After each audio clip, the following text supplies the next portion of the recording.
Our scripture reading for today is taken from the book of Psalm, chapter 46, verse 4. There is a river whose streams make glad the city of God, the holy habitation of the Most High. Sa Tagalog, sa libro ng awit, 46, versikulo 4, mayroong ilog na nagbibigay ng kagalakan sa lungsod ng Diyos, ang banal na tahanan ng kaitaasan. May the Lord add conviction upon hearing of His word. May we all be seated. Pag-usapan po natin today yung mga significant rivers in the Bible. Last time po pinag-usapan natin yung mga patungkol sa puno, sa Tree of Life. Ngayon po pag-usapan naman natin yung isa na namang part of nature ang nilikha ng Panginoon, pero merong other side na mas malalim. So ano raw po yung mga significant rivers in the Bible? Of course, kung babasahin po natin yung Book of Genesis, kasama yung the 4 rivers of Eden, nasa Genesis 2:10 hanggang 14. Kung hindi po niyo naaalala, may 4 na river po na nagmumula sa Garden of Eden. Yung Pishon, Gihon, Tigris, saka Euphrates. Yung pong Pishon sa Gihon, hindi na po siya nakikita ngayon. Walang specific place kung saan siya. Pero po yung Tigris, saka yung Euphrates, nag-e-exist pa. At yung po nasa Iraq. Nasa Mesopotamia, yun po ang tawag sa Iraq ng araw, Mesopotamia, at naroon nga po yung Babylonia. Pero hindi ito nagsasabing naroon, kasi yun po yung sinasabi ng mga tao nowadays, since nag-i-exist sa area na yun ng Kuwait, ng bandang Iraq, yung mga ilog na Tigris sa Euphrates, sabi nila, doon talaga yung Eden. But no one knows. No one really knows. Especially nga po, hindi na matagpuan nasan yung Pishon sa yung Gihon. Hindi lamang yun, syempre. Ito yung mas lagi natin nababasa. Other prominent rivers in the Bible, yung pong Jordan River, saka Nile River. Ang dami pong nangyaring mga miracles and wonders, show of power ng ating Diyos dyan sa mga ilog na nabanggit. Itong Jordan, alam natin kung ano nangyari sa ilog ng Jordan. Di po ba dyan nabaptize si Jesus Christ? Saka naalala po ba ninyo yung panahon ni Naaman, yung Syrian leader by that time? Kasi meron siyang ketong, di ba? Ang sabi sa kanya ng propeta, pumunta ka sa ilog na ito, maghugas ka. How many times? 7 times kang lumubog at umahon. Pero bago ginawa ni Naaman yun, sabi niya, ang dami namang mas magagandang crystal clear na river sa buong nasasakupan ko. Bakit pa itong maruming Jordan River? Kasi nga hindi siya malinaw. Murky siya. Kulay kapeng nilagyan ng gatas or cream. Bakit dito pa? Pero to make the story short, yun nga ang kanyang ginawa at nawala yung ketong ni Naaman. Now, hindi sinasabi sa Biblia ang kapag meron po tayong ketong, ngayon, pumunta doon at gagaling. Marami kang tigyawat, pumunta ka doon, gagaling ka. Hindi, wala na po. Dito lang sa specificong naging show of power ng Lord kay Naaman na dati hindi naniniwala at ito ngayon siya. No, tunay nga na ang Diyos ng Israel ay tunay na Diyos. Ang Nile, alam naman natin nangyari sa Nile River. Di po ba? Maraming nangyari sa Nile, lalong-lalo na, malapit kasi yan. Yung Nile kasi halos connected siya dun sa Red Sea. Kaso kasi yun, so hindi natin pag-uusapan. Dito lamang tayo sa Nile. Sa Nile naman po, ng panahon ni Moses, di ba? Naging dugo. Another show of power ni Yahweh. Merong ginawang miracle ang Diyos through Moses na hindi kayang gayahin ng mga magician ni Pharaoh. Alam niyo po ba, kung sa Biblia, kung gugustuhin talaga ng kalaban at bibigyan siya ng permission ng Panginoon, kaya po niya magpakita talaga ng miracles and wonders. Pero merong tunay na kapangyarihan ng Diyos na kaya i-usurp, talunin yung kayang ipakita ng kalaban ng mga miracles and wonders. Kaya nga po ang tawag sa kanila mga magicians by that time. Yung mga tauhan ni Pharaoh, magicians ang tawag. Samantalang si Moses, hindi siya tinawag na magician, siya ay propeta ni Yahweh, propeta ng Diyos. At nakita natin, natalo niya doon pa lamang sa mga miracles and wonders na yon. Natakot sila nung yung dugo, yung river, yung Nile, naging dugo. Totoong nangyari po yan, nasa history po yan. At maraming hindi naniniwala, but it's up to them. But we believe because it is written in the Holy Scripture. Kaya nga po ang pamagat ng mensahe for today ay pag-usapan naman natin ibang klase ng ilog. yung river of joy. Imagine kung meron nag-e-exist na river of joy, ano? Ang lungkot-lungkot ko, saan kaya makapunta? So merong tumalo, nagpakamatay. Pagbagsak niya sa ilog, imbis na mamatay siya, sumaya pa. Imagine kung meron talagang as in river of joy. Lahat ng nalulungkot pupunta doon. Kasi mga ilog sa atin ngayon, dudumi na kasi lahat, di ba? Puro burak. Again, dahil na naman sa mga baha. Alam niyo na yung issue, hindi ko na uulitin. This is history in the Philippines. Na sa tuwing babalikan niyo itong message na ito, maalala ninyo. Una, ang Lord, siyempre. Pangalawa, yung mga taong pasaway na later on, parurusahan ng ating Panginoon. In His perfect timing, in His own special way. Ngayon pa man, ano bang kahalagahan ng river o ng mga ilog para sa ating lahat, sa lahat ng mga living beings on this planet? So why are rivers essential? Siyempre, especially ng araw, it provides drinking water. I think ako hindi ko yata nasubukang uminom sa ilog. Pero nung araw po, naiinom talaga siya. Make sure lang na walang naglalaba doon sa unahan. Naiinom talaga siya. May naliligo. Di ba malinis talagang mga ilog ng araw? Hindi lamang yun, siyempre ang ilog po, vital for agriculture and industry. Kaya nga po lahat ng mga factory ngayon, nakadikit sa ilog. Ano nangyari sa ilog? Patay! Ginawang tapunan ng mga chemicals. Pero nilikha ng Panginoon ang ilog, ang body of water na ito, para sa ikabubuhay natin. Ano nangyayari ngayon sa ikamamatay ng tao? Ganun talaga ang tao kapag ginamit niya yung napakagandang nilikha ng Diyos. Pero hindi pa po huli ang lahat, siyempre. Hindi lamang yon, it supports diverse biodiversity. Hindi lamang mga ibon, hindi lang tao, hindi lamang isda ang nakikinabang dyan. Maraming animals po nakikinabang sa mga ilog. Of course, facilitates transportation and trade. It offers energy resources. May mga ilog po kasi dahil malakas ang daloy niya, nilalagyan para sa kuryente, di ba? Yung flowing water, nako-convert nila yung tubig through a machine para maging energy. And of course, katulad sa nakikita po natin, ang mga rivers essential for recreation, tourism, and cultural life. Napakahalaga po ng ilog. I think naikwento ko na dati, pero alam niyo po ba na, halimbawa, ano ba tawag dito? Maraming kabihasnan, makikita po natin kung saan sila nag-uumpok, kung saan merong body of water. Yun po ang katotohanan. Kasi titira ka ba sa lugar na walang tubig? Kaya po kung tutuusin po, talagang nagsisilbing lifeblood ng humans, ng mga settlers, ang mga ilog. Doon sila nagkakatipon. Yung nga lang po kasi ngayon talaga, hindi lahat ng ilog, I think meron pa rin bang ilog sa Pilipinas na talaga namang napakalinis pa rin? I think meron pa rin naman, di ba, sa mga masasukal na lugar. Pero katulad ng Ilog Pasig, ang haba ng nasasakupan nyo hanggang Malacanang yun. Tinawag yung Ilog Pasig, hindi dahil hanggang Pasig lang yung ilog. Ang haba po ng Ilog Pasig, so yung basura po doon, hindi taga Pasig lang ang tatapon. Bago dumating po sa Pasig, yung basura, mula sa Ilog Pasig, nanggaling pa sa nauna yun, naunang mga bayan bago makarating doon, at dadagdagan pa ng mga susunod na bayan. Ang ganda ng Ilog Pasig nung araw, ikinukwento po ng mga matatanda, kaya mo siyang tawirin ng nakapaa. Mababaw pa siya. At nakakapaglaba pa talaga, nakakaligo, pero nowadays, wala na.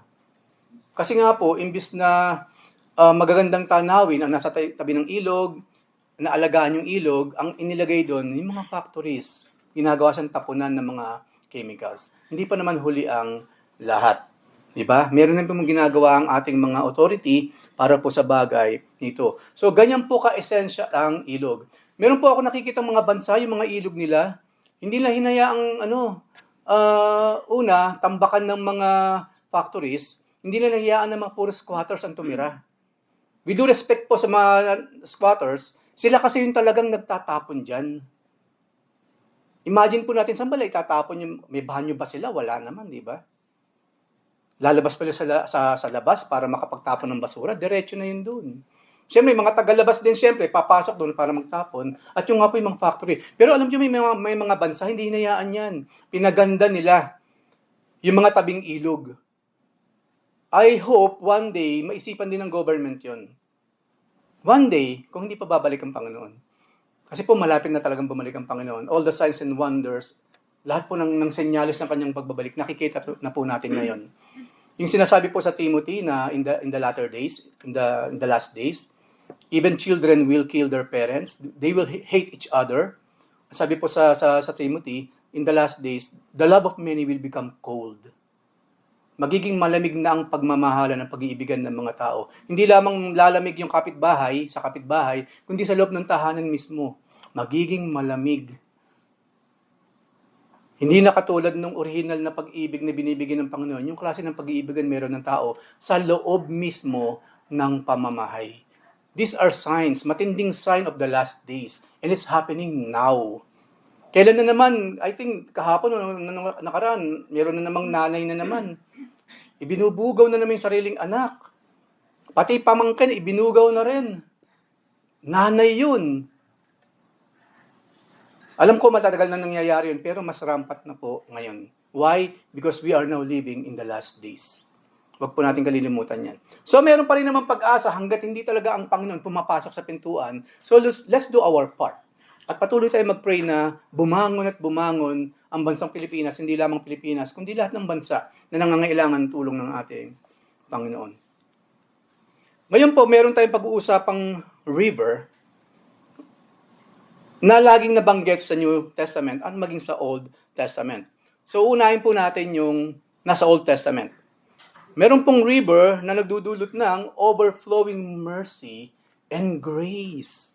Mababasa po natin yung sa Psalm chapter 1 verse 3. Sabi po diyan, yun daw mga tao na lumalakad sa advices ng Diyos at hindi ng mga wicked, yun daw mga tao na nakikinig, nagbabasa ng kautusan ng ating Panginoon, he shall be like a tree planted by the rivers of water that brings forth its fruit in its season, whose leaf also shall not wither, at ito po, and whatever he does shall prosper.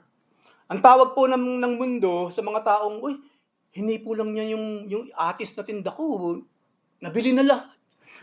Buena mano, no, ang swerte naman tong taong to. Di ba yung mga nagtitinda, ganyan, naniniwala sa buena mano? Sige na po, bilhin na kayo, buena mano. Maraming tindera naniniwala dyan. Ay, ito, pag bumili to, lahat sunod na ubos ang tinda ko. Parang swerte, lucky, ang tawag nila dyan. Pero you know what, hindi natin kailangan ng luck. Kasi ito na mismo yung magiging bunga kung tayo susunod sa ating Panginoon. Hayaan yung basahin ko muna sa inyo, wala po dyan, yung Psalm, yung naunang verses, 1 and 2, bago po yung binasa natin, para mas malinaw. Ang sabi po dyan, blessed is the man who walks not in the counsel of the wicked, nor stands in the way of sinners, nor sits in the seat of scoffers, but his delight is in the law of the Lord, and on his law he meditates day and night. Yung palang pagbabasa ng Biblia, pag-aaral, pag-meditate sa Biblia, at pagsunod sa sinasabi ng Biblia, ito yung magdudulot sa tao ng alin? Prosperity. Hindi yung mga bagay na binanggit natin kanina. Wala pong swerte, mga kapatid. Walang lucky charm. Napanood nyo ngayon kailan lang yung mga puro lucky charm sa katawan? Ang lalaki ng Buddha. Confused sila eh. Christian daw sila, pero merong Buddha. May pusang kumakatok. May mga lucky charms, may mga naglalakihang mga crystals. Sabi ko, itong mga taong to, Christian daw sila, pero confused. Ang dami lang pinaniniwalaang wala naman sa Biblia. Ano nangyayari sa kanila ngayon? Makukulong sila habang buhay at lahat ng mga ninakaw nila sa bayan, babawiin. Sino ang kawawa? Yung mga batang may iwan nila. Hindi swerte ang idinulot sa kanila ng mga bagay na yan, kamalasan pa nga.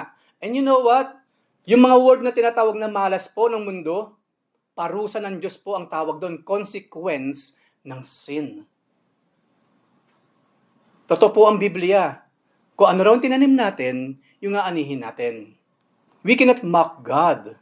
Ang sabi nga po, laging merong kaakibat na parusa ang mga bagay na ito. Kung gusto talaga natin mag-prosper in life, sundin po natin ang sinasabi dito.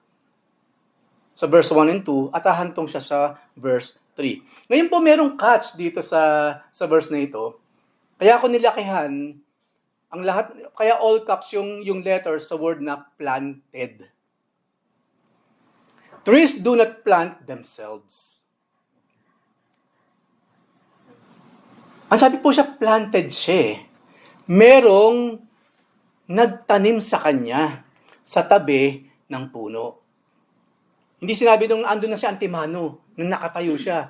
Merong someone na napakabait, napakamapagmahal, nagplant sa kanya sa tabi ng ilog. Gayun din po, even the sinful people, they cannot transport themselves into God's kingdom. Ang sinisimbolize po niyan, salvation is God's or the Lord Jesus Christ's marvelous work of grace. Walang magtatayo ng kanyang sarili upang siya maligtas. Unless ang Diyos mismo, ang kumuha sa kanya, maglagay sa kanyang kinalalagyan na papuntang langit. Yun po yung ibig sabihin dyan. It was God who planted this tree sa tabi ng ilog. Ang Diyos din po ang nagtanim sa atin, or kung meron po sa atin hindi pa na itatanim doon, ang magtatanim sa atin sa tabi ng ilog na ito na magbibigay sa atin ng masaganang buhay. Only God, through the Lord Jesus Christ, can plant us sa tabi ng pagpapala. Kaya nga po matagal ko nang narinig at inuulit sa mga messages, kung saan naroon ang Panginoon, doon tayo tumabi. Kasi ang Diyos ang source ng prosperity.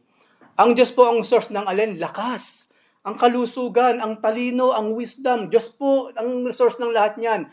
Kung tayo lalayo sa source, para na rin tayong lumayo sa lahat ng pagpapala, kagalingan, prosperity in life.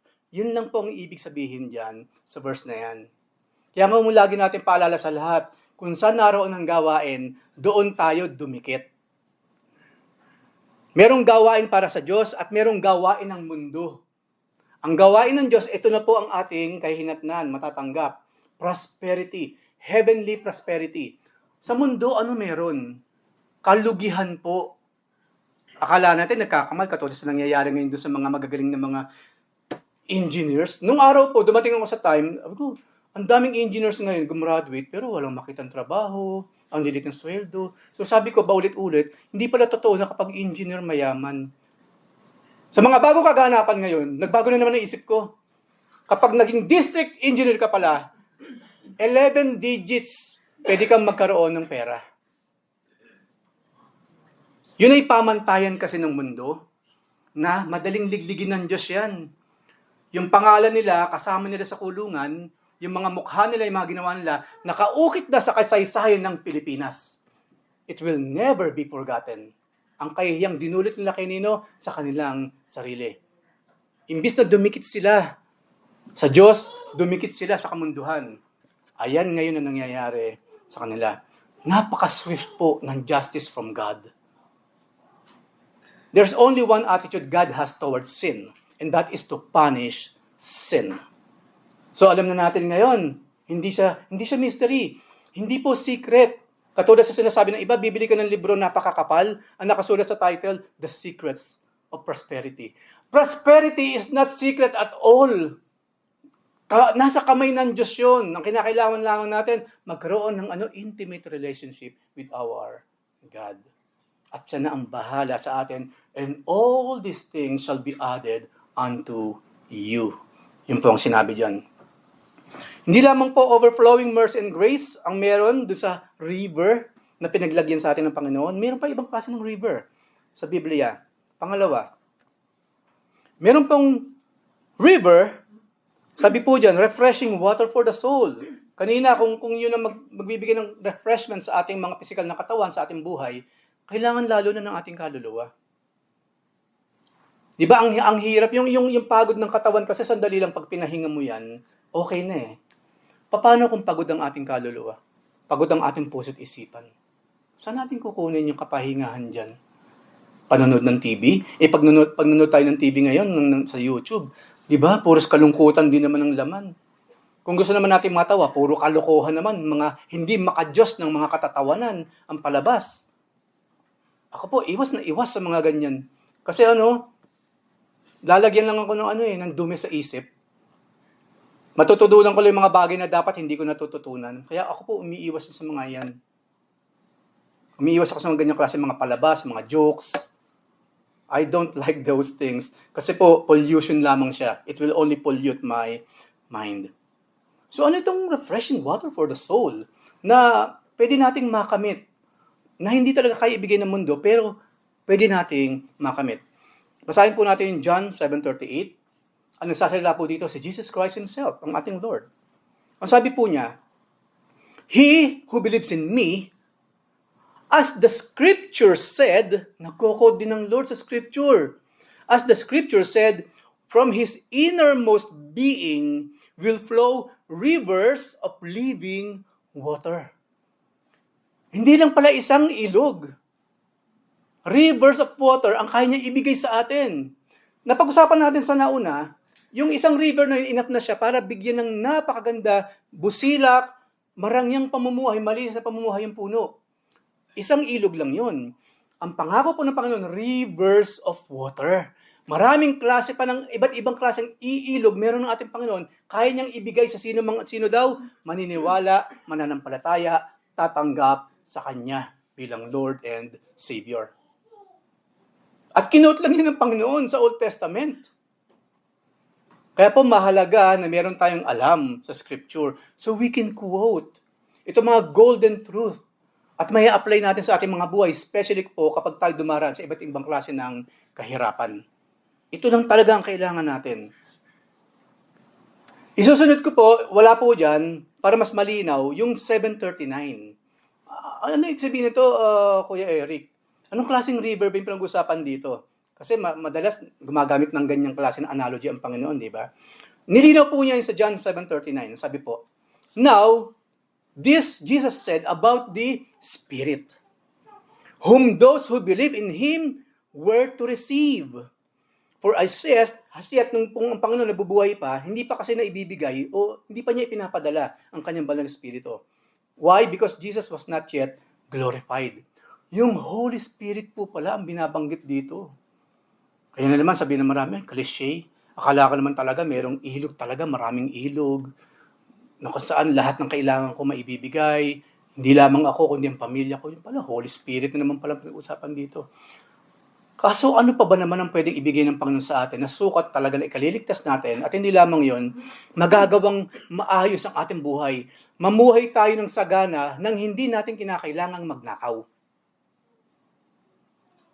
Alam naman po natin lahat, di ba? Anything po na nakaw, kung pwede lang, wag na natin ipakain sa mga pamilya natin.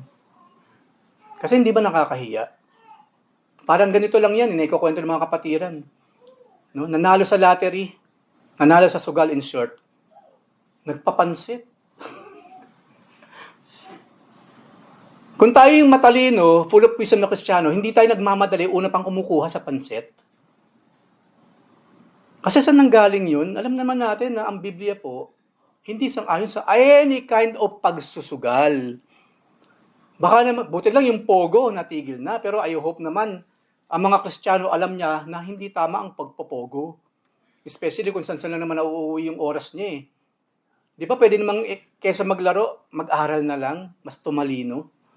Di ba? Or ano lang yun. Kesa ubusin ko oras dito, makikipag-usap na lang ako sa aking mga loved ones. Right? Para hindi tayo lagi na uwi sa kapag patay na, saka naman tayo iyak-iyak.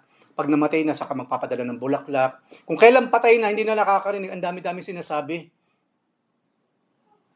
Ang mangyayari, necromancy pa yung gagawin niya, dagdag kasalanan pa. Kasi kinakausap niya ang isang patay na. Ang sabi po sa Biblia, pag patay na, hindi na kinakausap. Pag patay na, wag mo nang sabihin ng happy birthday. Kasi patay na siya eh. Wag na nating sabihin ng happy anniversary kasi nga patay na eh. Kapag buhay, saka nating sabihin. Kapag patay na, wala nang saysay, at the same time po ulitin ko, kasalanan sa Diyos. Necromancy po ang tawag doon. Pakikipag-usap sa isang patay. Ang tao po pag namatay, wala na siya. Wala na. Nandun siya sa piling ng Diyos or nasa ibang lugar. Wala na yan. Kahit yung mga bulaklak nilalagay sa puntod, hindi niya na ma-appreciate yun. Hindi na, I'm not saying na hayaan niya na yung mga puntod-puntod na yan. Of course not. Kailangan linisin natin.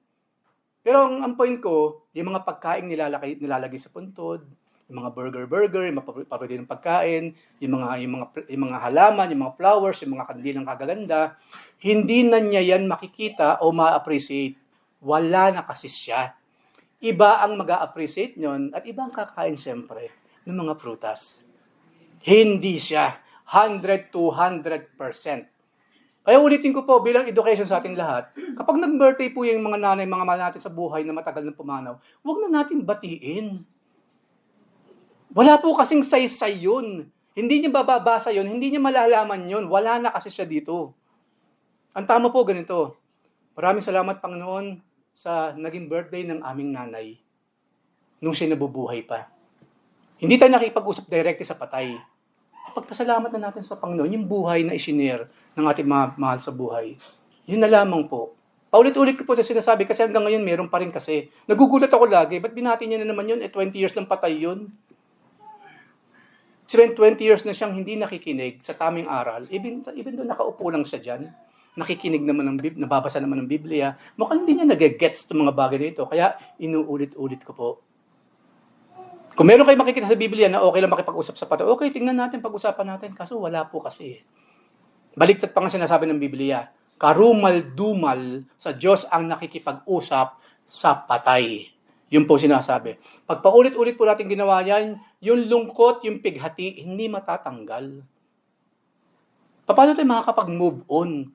Kung wala na siya, ini-imagine pa rin natin nandyan pa rin siya. Paano tayo makakapag-move on 100%? At bukod pa sa aking mga sinabi. So sino lamang kayang magbigay ang pwede, mayroong authority magbigay nitong rivers of blessings na ito through the Holy Spirit, syempre.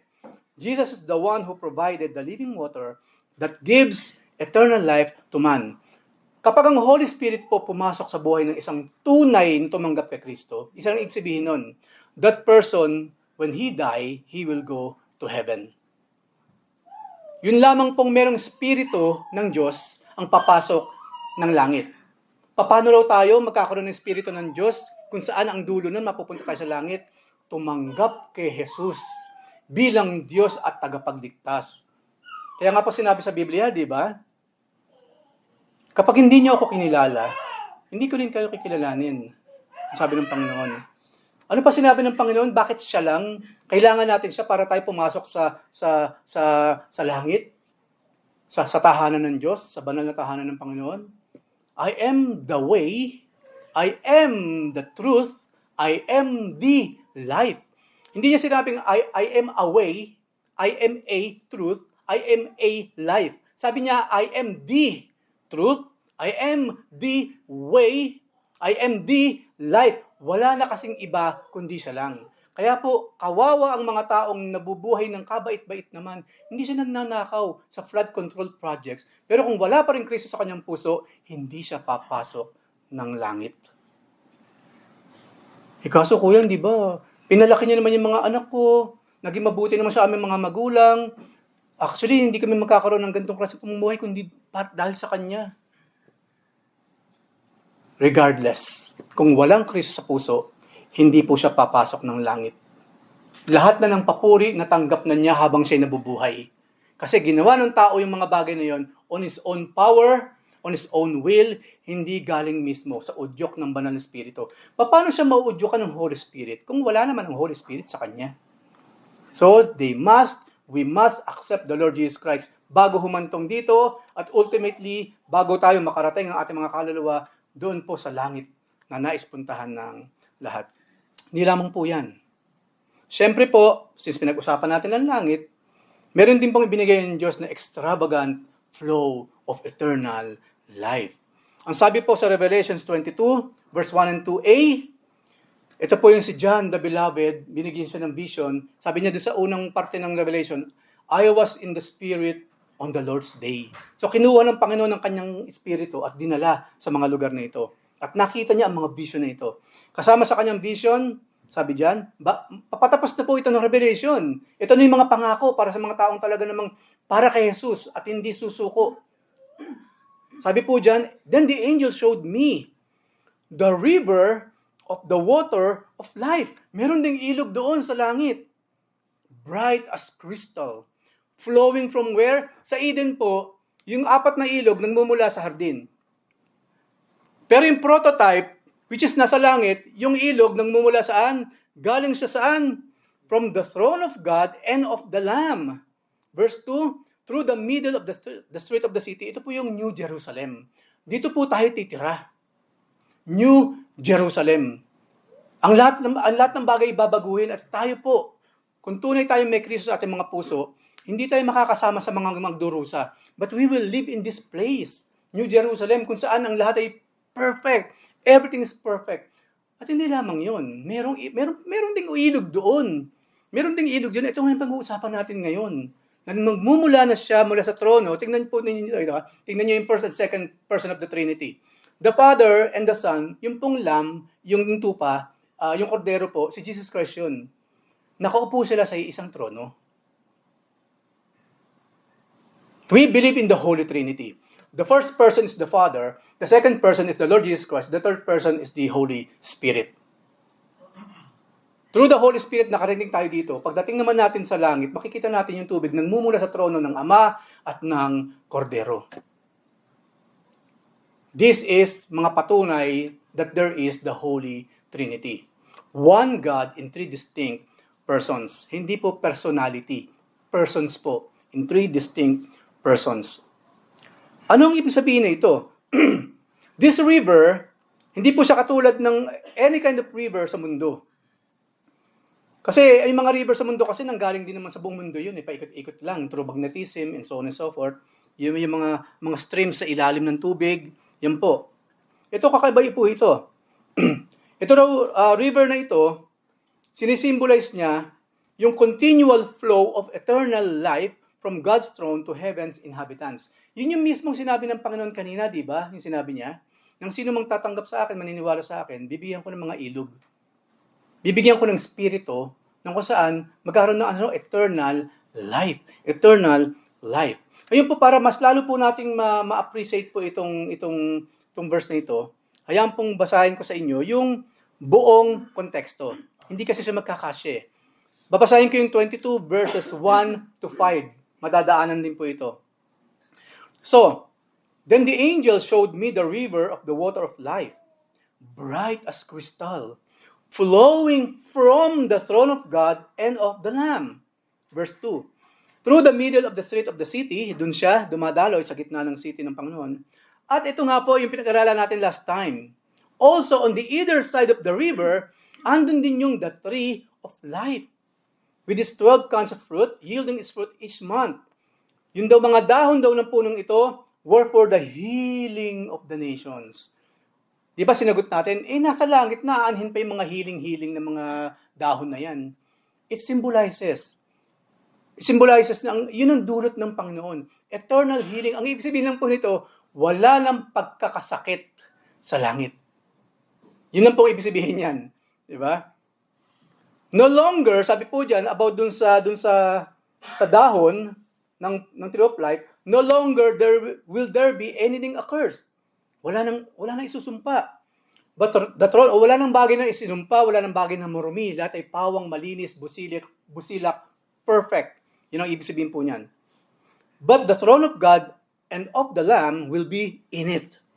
And His servants will worship Him. Verse 4, sa mga tao raw na pupunta ng langit later in life, ang sabi po dito, they will see His face. And His name will be on their foreheads. Yun po kasing pangalan ni Jesus Christ, pangalan niya sa lupa yun. Title po kasing pangalan niya eh. Yung Messiah title, yun yung kanyang official title. Messiah, yung Savior, the Anointed One. Yung Jesus, alam naman natin ang ibig sabihin ng Jesus, di ba? Yung Yeshua, Emmanuel, God is with us. Yung pangalan ng Panginoon dito sa lupa po, description kung sino siya. Pagdating po natin sa langit, I really pray lahat tayo talagang papasok ng langit, malalaman natin yung totoong pangalan, eksaktong pangalan ng ating Panginoon sa langit, kung paano siyang tinatawag ng mga angels. Malalaman po natin papasok lang ng langit. At isusulat daw yun sa ating mga noo. Para saan yun? Di ba kailangan natin ng ID dito? Ang taglay kong pangalan, Enrico Evangelista. Pangalan ng tatay ko yun eh. Yung Evangelista. Kadalasan po, ang tawagan nga, ipilido lang eh. Oh, Evangelista, lali dito. Di ba? Sa langit po, yung pangalan mismo ng ating Diyos na nakasulat sa ating noo. That we eternally belongs to Him. Ang angels po, walang ganito. Ganun po tayo kapalad, mga kapatid. Ganun tayo ka-blessed. Walang pinangako ang Diyos na ang angels din may ganito. Isusulat ang kanyang pangalan o nakasulat na sa angels, sa noo ng angels, ang kanyang pangalan. Tayo lang po ang makakaranas nun. Yung mga Kristiyano, tunay na Kristiyanong papasok sa kaharian ng langit. Yun lang po ang magkakaroon nito. Yung iba po, wala. Anyway, walang nasa langit ng walang pangalan niya. Lahat ng walang pangalan niya, nang hindi bibigyan ng pangalan niya, nasa ibang lugar na po kasi sila. Kabaligtaran ng langit ang kanilang kinalalagyan. At sabi po dito sa verse 5, sa langit, kasi nga eternal siya, and night will be no more. Wala nang gabi. Kasi alam naman natin kung para saan yung gabi, di ba? Upang hudyat yun sa katawan natin to what? To rest. Para magpahinga. Sa langit, perfect na tayo. Nasa glorified body na po tayo, mga kapatid. Hindi na nakakaranas ng kapagalan. Pati sinasabi lang, paano po kuya habang nagpe-praise ako sa langit, bigla ko naalala yung loved ones ko na wala sa langit. Paano po yun? Nakakalungkot naman. Wala nang tears in heaven. Yung pong mga emotions na bunga ng laman na ito, tanggal na pong lahat yan. And I'm telling you, we will never remember them.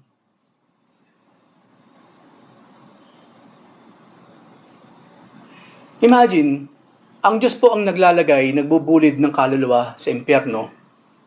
And those people na nilagay sa impyerno, they are worthy of hell na pinaglagyan sa kanila ng Diyos. Do you think God would like to remember their names?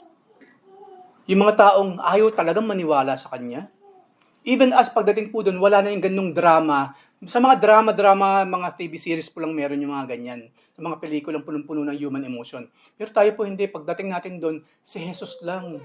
Yung Diyos lang po ang siyang mag-feel sa atin. Kasi po alam niyo po ba mga kapatid, kung paano dito sa lupa, God is inside our hearts, ginawa niyang templo ang ating katawan. Pagdating po natin sa langit, baligtad na. Tayo ang titira sa langit kung saan ang templo ay ang Diyos. It will be the other way around. Imagine this. As in sa langit po, ilalagay tayo na talaga ng Panginoon sa kanyang puso, which is heaven. Yun po ang langit. Kaya pagdating po natin doon, we will never remember the evil past, the dark past while we are on this planet. Ang lagi lang laman ng ating puso at isipan, yung glory ng Diyos. Yung tayo magpuri, magalak, umawit sa kanyang paanan. At i-remind ko pong bawat isa, kailangan po natin mag-ipon ng rewards sa langit. Kasi po pagdating natin sa langit, kapag humudyat uli ng praise and worship sa langit, yung ating mga rewards po, ibabato natin yun sa paanan ng ating Panginoon. Saan nakukuha yung rewards na ibabato natin sa paanan ng Panginoon kapag nasa langit na tayo? Sa mga mabubuting bagay na ginagawa natin habang tayo nandito sa mundo. Sa tuwing tayo nananalangin para sa iba, rewards yun. Kapag tayo isineshare natin si Jesus Christ, may rewards doon. Pag tayo nasa mga Bible studies, may rewards doon. Lahat ng ginagawa natin sa ngalan ni Jesus, meron pong rewards. At yun po ang sinasabi ng Panginoon, huwag kayong mag-ipon ng kayamanan sa lupa kung saan nabubulok. Mag-ipon kayo ng kayamanan sa langit. Yun po yung pinag-uusapan doon.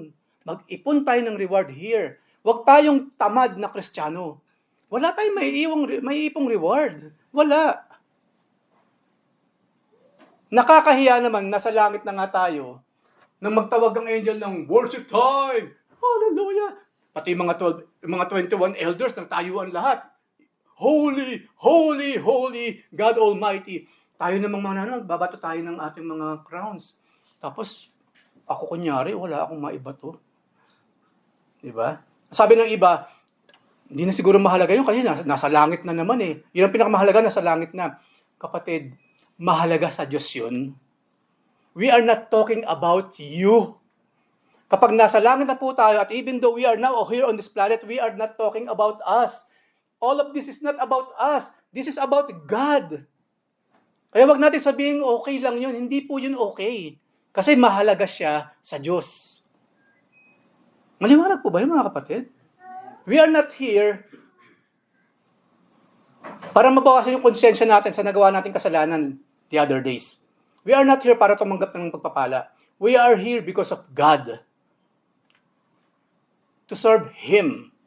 This is not about us. This is about God. Pag nasa langit na, throughout eternity, lalong-lalo na doon, everything will be about our God. Our holy, holy, holy God.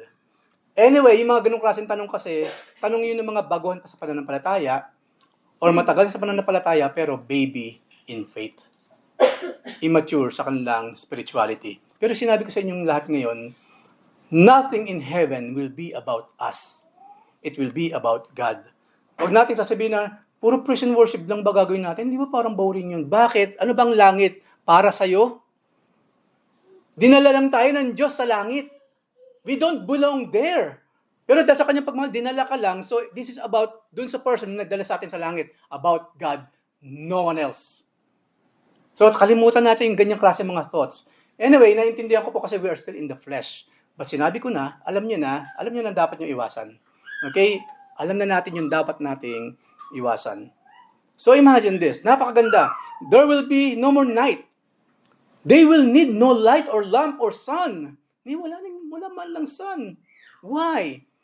For the Lord God will be their light, and they will reign forever and ever. Imagine ninyo dito sa lupa, wala tayong mapangunahan, di ba? Lahat ng trabaho pinasukan natin, lagi tayo nasa bottom na lang. Especially, alam naman natin, grabe ang racism. Discrimination, specific, inaraw daw natin sa bansang ito. Ibibigay lang nila yung mga posisyon na yan sa mga kapwa nila ng language, kapwa nila ng relihiyon.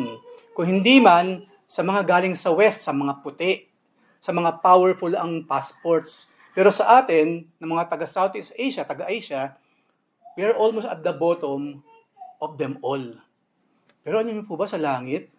We will be reigning with the Lord. Lahat po tayo. Why? Kasi mga anak po kasi tayo ng Diyos. Anak tayo ng Diyos.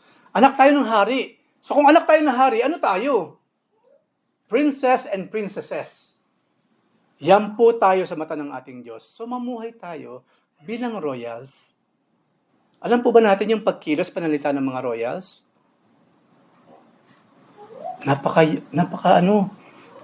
Napaka gentlemanly. Lalo ng mga lalaki. Kapag royal ka, dapat gentleman tayong lahat. Sa pagkain, sa pananalita. Yun ang nalilimutan kasi natin eh. Sabi nga, like father, like son, like father, like daughter. Dapat yung pagkilos natin, yung mga jokes natin, yung pananalita natin, dapat prinsipe ang dating. Lahat po ng salitang lumalabas sa bibig natin, sabi sa Biblia pa pagsusulit natin yan. Ayusin din po natin ang ating vocabulary. Yung mga bulgar na mga salita, hindi po dapat lumalabas yan sa isang prinsipe or prinsesa ng Diyos. I think this, one of the many times na sinabi ko ito, huwag na tayong gagamit ng mga basurang salita na natutunan natin sa makasalanang mundong ginalawan natin nung araw. Baguhin natin ang ating mga vocabulary. Kadalasan po hindi lang ako umiimik. But you know what? Kapag hindi ako umiimik, I am convicted by the Holy Spirit. Bakit hindi ka nagsalita?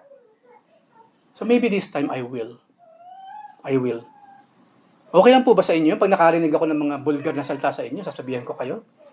Okay lang? Okay. So usapan to ha? Usapan to. Anyway, si Lito nga lang palang sumagot. Okay? So ituloy po natin pag-usapan natin ngayon. So we are the sons and daughters of God. So mamuhay tayo bilang mga anak ng Diyos dahil ito ang mundo, ang lugar na ating pupuntahan forever and ever. Ngayon, meron po akong babasahin sa inyo panghuli. Napakaganda. Ang Lord po mismo ang sumagot nito sa isang babae na umiigib ng tubig. Balikan natin yung eksena na yun. Yun lang specific na part na yun. Ito po, dito natin tatapusin yung ating verse to ponder. John 4:13 and 14. Ito po yung nakikipag-usap na yung babae. Naging message na rin po ito, hindi ko na ulitin. Isang napaka-glorious, miraculous event na isang simpleng babae nakipag-usap sa ating Panginoon. Napaka-simple, napaka-innocenting babae nakikipag-usap sa Panginoon patungkol sa tubig. Di ba? Patungkol sa tubig. Ngayon yung tubig, siyempre ang Panginoon, kapag siya nagsalita, laging spiritual dimension. Di ba? Pansin niyo yung Panginoon. Kausapin ang Panginoon ng mga natural na mga bagay-bagay sa mundo. Pag sumagot siya, iba. Ito na pinag-uusapan lamang dito, tubig na nasa bukal. At yung babae, lahat ng sinabi niya about that water, pawang yung normal na tao katulad natin. Pero ang Panginoon talaga, kapag siya bumukas ang bibig niya, everything will be heavenly. Nakakonekta sa langit, nakakonekta sa spiritual world. Ang sabi po niya, kasi sabi ng babae, wala namang kayong dalang timba. Paano kayong kukuha ng tubig and so on and so forth. Alam po ba niya, si Father Abraham po ang gumawa nito and so on and so forth. Ngayon sabi ng Panginoon sa babaeng ito, Jesus answered and said to her, everyone who drinks of this water will thirst again. Sabi ng babae, okay, totoo naman yun, diba? But, ito ngayon, ang shocking sa babae, whoever drinks of the water that I will give him or her will never thirst ever. In all caps ko po yung salitang ever. Kasi napansin ko sa generation natin ngayon, mga Gen Z tayo, di ba? Ang hilig natin gamitin yung term na ever. Most delicious food ever. Di ba? Yan ang panahon natin ngayong mga Gen Z. Laging may ever na lang lahat. Ever. And you know what? Originally, ang Panginoon po gumamit nun. Whoever drinks of the water that I will give him will never thirst ever. Yun ang sinabi ng Panginoon. But the water that I will give him will become in him a well of water springing up to eternal life. At totoong sinabi ng Panginoon, doon sa unang slide na ating binasa, heaven talagang pupuntahan ng sino man na bibigyan ng Panginoon ng kanyang espiritu at yun ay babalong at babalong sa kanyang buhay hanggang magpakailanman. So tandaan po natin, Jesus Christ loves us forever and ever. Pawang kabutihan forever and ever, yun na po ang nais ng Panginoon sa atin. Paglabanan natin ang ating mga sarili, kung ating katawan mismo nagsasabing lumayo, o wag magpahinga na muna tayo sa ating Panginoon, wag po tayo makinig sa ating sarili. Pakinggan po ninyo yung kanyang pamanghikan sa atin. Wala pong masamang tinapay na magmumula sa Diyos. Siya'y responsableng Diyos. Hindi niya tayo iiwan ipababayaan man. Mas matindi pa sa pagmamahal ng magulang ang pagmamahal ng ating Panginoon sa atin. Kaya tandaan po natin mga kapatid that there is a river na naghihintay sa atin sa langit. Kung gusto natin makita yung magtampisaw, then be there. Diba? Kung hindi pa natin tinatanggap si Jesus, tanggapin na natin genuine sa ating buhay. Kung tinanggap na natin, then maging tunay tayong anak ng ating Diyos na buhay. Tayong lahat po yumuko, tayo manalangin. Lord, maraming salamat po. Lahat ng mga namutawi sa inyong bibig, halos para sa aming kabutihan, Panginoon. Bukod sa inyong papuri si Ama, bukod sa inyong mga salita, Panginoon, ang laman ng puso ninyo kami. Wala nang iba. Kulang na lamang kaladkarin mo kami, Panginoon, dyan sa langit. Maraming salamat, Lord. In the Father's house, there are many big rooms. At maraming salamat, ipinaghanda mo na kami na matutuluyan din sa langit. Mas excited ka pa sa amin, Lord. Nadalhin kami dyan, kaysa sa amin, magpunta dyan. Lord, change our hearts.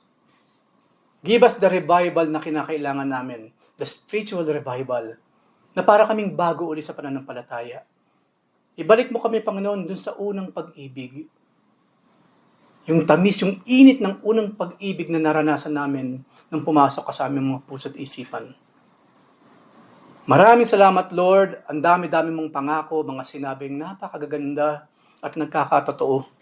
At maraming salamat. Soon, mangyayari itong pinag-uusapan namin sa aming buhay. We will be there soon, Lord. Thank you very much. Maraming salamat po sa lahat-lahat. Kaya Ama, ito pong aming sa dalangin in Jesus' name. Amen and amen.